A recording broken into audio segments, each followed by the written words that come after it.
I don't believe this difficult history can be overcome overnight. The suspicions run too deep. But I do believe that if we can resolve the issue of Iran's nuclear program, that can serve as a major step down a long road towards a different relationship. That was President Obama yesterday speaking to the United Nations General Assembly, and that different relationship, well, the Obama administration gave it a try to start a different relationship with Iran yesterday. According to the White House, they offered to have an encounter, not a meeting, but an encounter between President Obama and President Hassan Rouhani. Maybe they were going to pass a note after gym class or something. But apparently this encounter was supposed to take place on the sidelines of the UN General Assembly. They floated the idea. The White House offered this. And guess what? Iran declined to have the encounter. And so now the story is out there. It's floated. The international news knows that we asked to have an encounter with Iranian officials between President Obama, the leader of the free world, and this guy who wears a turban on behalf of Iran. And no. Iran said no. So is this another embarrassment on behalf of the Obama administration internationally? Is this just another sign that the foreign policy team for the president don't really know what they're doing and they're weakening us internationally? Love to get you to chime in on that. 888-630-9625. 888-630 WMAL. While we're waiting for you to chime in, let's hear from KT McFarland. She's a Fox News national security analyst. And KT, am I wrong, or was that another huge blunder by telling the world that we were looking to have an encounter between the two leaders, Obama and the Iranian president, and Iran snubbed us? Yeah, you remember that chick flick, He's Just Not That Into You? Right. Yeah, I remember that, yeah. Okay, so that's the thing. But, in fact, they're really playing hard to get. You know, they know Obama's desperate for a deal on Iran's nukes. Obama has said Iran's not going to get nukes, and yet Iran looks like they're getting nukes. And so they know Obama's just desperate for a deal, and they're playing hard to get. So what they're doing is Rouhani has come to New York this week, the United Nations General Assembly week.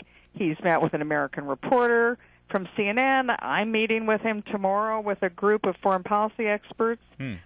He's doing the charm offensive thing, but at the same time, he's snubbing Obama. Katie McFarland, can I ask you a quick question? Because it sounded to me like the president was basically saying, if we can get this nuclear program thing that Iran is trying for out of the way, then we can really get down to business and have a good relationship. Don't our problems with Iran run much deeper than that? I mean, they call us the Great Satan. It has nothing to do with their nuclear program. It has to do with two things. One, the fact that they call us the Great Satan and Israel the Little Satan, the fact that they talk about Israel as being a country that could be eliminated from the face of the earth with one nuclear weapon, and at the same time they have accelerated their nuclear weapons program. So, you know, when they talk about it and then they have the capability of doing it, you have to take them at their word.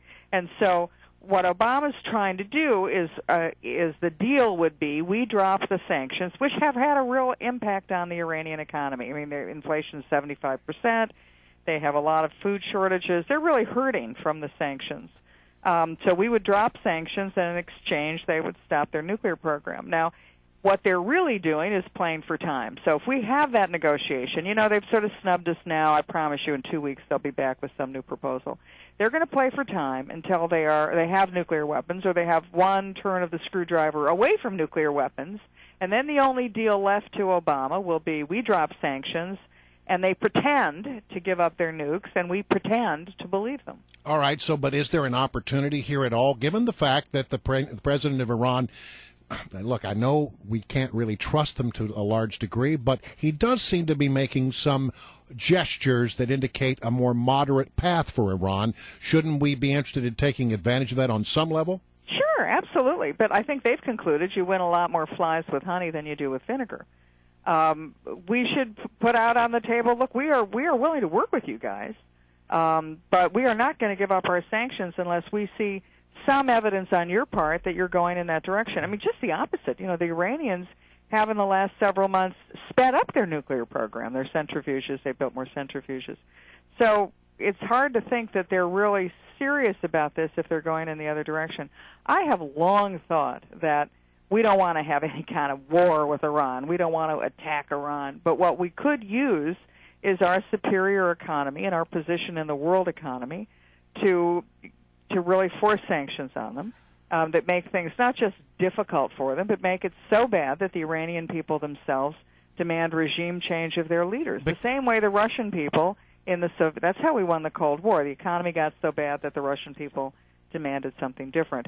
The other thing that the United States could do, and I harp on this all the time, is if we develop our own energy and set ourselves up in competition with Iran and its energy program, then they really know that the time's up. So, KT, you're meeting with this president, Iranian President Hassan Rouhani, and there's a group from the Council on Foreign Relations. Despite how moderate he might sound, I mean, ultimately it's the supreme leader Khamenei, and who's really in charge of that country, right? And he's been amping up his anti-Western rhetoric. Real quickly, KT. Correct, absolutely. He has been ramping it up, and some people suggest that the reason Rouhani had to snub Obama was to please the supreme leader.